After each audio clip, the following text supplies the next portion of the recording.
Hi, this is Philip. This week I'm going to give you a look at my mini project entitled Wormwood.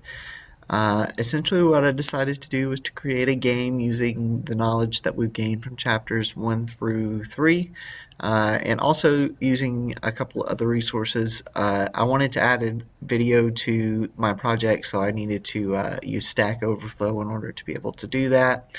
Regardless, what I'm basically going to do this week is I'm just going to let you see the app running. There's a little bit more code to this than, say, just one of our weekly projects. So I don't necessarily have time to go through every single line and kind of show you what it's doing. But I will let you take a look at the overall work that I've come up with this week, and also some toward the end of the video I'll let you know some of the changes that I'm hoping to implement as we move forward with this project. So that being said, we're going to basically just dive right into the emulator and take a look at the game. Thanks. So as you can see, I've already got the app uploaded onto the emulator. I'm running this on a Pixoid emulator, but it runs just as well on other versions of the emulator as well. So I'm going to go ahead and start this and kind of let it play through and let you take a look at what I came up with.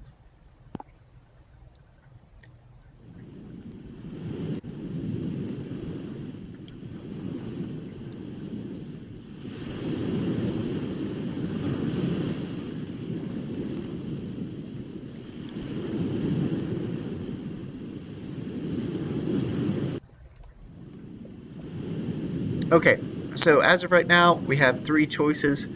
We've got new game, credits, and then load game. Load game and credits currently don't do anything simply because I have not learned how to kind of create like a saved game yet. Hopefully in the future I'll be able to implement that. Credits, once I'm finished with the final project, I'll be able to create something to go in that place.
Alright, so I did feel like it was important. Let me cut down the noise just a little bit. I did feel like it was important to add in a couple of just instructional markers. All of the art that you see from this point forward is basically my own. The videos were created using a combination of free GIFs and also a software that was included on my laptop called Cyberlink Power Director, which is basically, I'm pretty sure, just spamware that was originally included, but it actually turned out to be a pretty useful tool. So that being said, we'll keep going, and I'll let you see kind of where we go from here.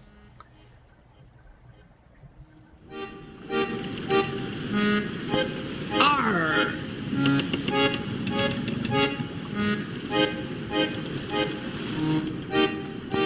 R.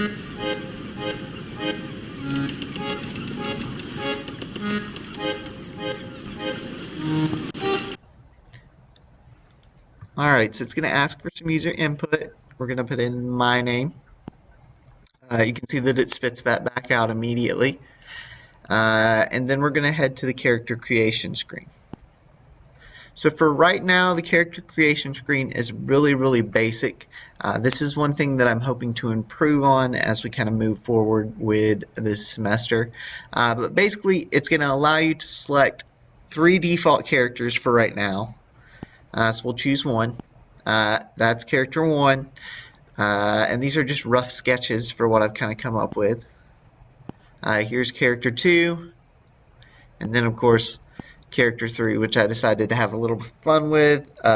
He's had some sort of accident where he's lost his hand. My eventual goal for this portion of the app is to make it a lot more innovative and also give the player a whole lot more say in how they create their characters. Eventually, I would like for them to basically be able to create their character from, say, the ground up. And let them choose from a variety of different options. Given the time limitations and kind of where we're headed, and just also kind of the limitations of my own knowledge, I was not able to include that in this version of the app. Hopefully in the future I'll be able to add that in kind of as we go along. Some other notes in terms of things that I would like to improve include taking the program and changing it from a landscape view to a portrait view. When I originally started out with the project, I thought that the landscape view would be more applicable to what I wanted to do with the actual project as we were moving forward. I think, though, after doing a little bit of just kind of figuring out what I actually wanted to do, I think that the portrait view is probably going to work out better. So I will start making the switch over to that as we kind of move forward with new versions of the app and that sort of thing. I hope that you've enjoyed taking a look at my work this week, and I look forward to moving forward with the project. Thanks so much for watching.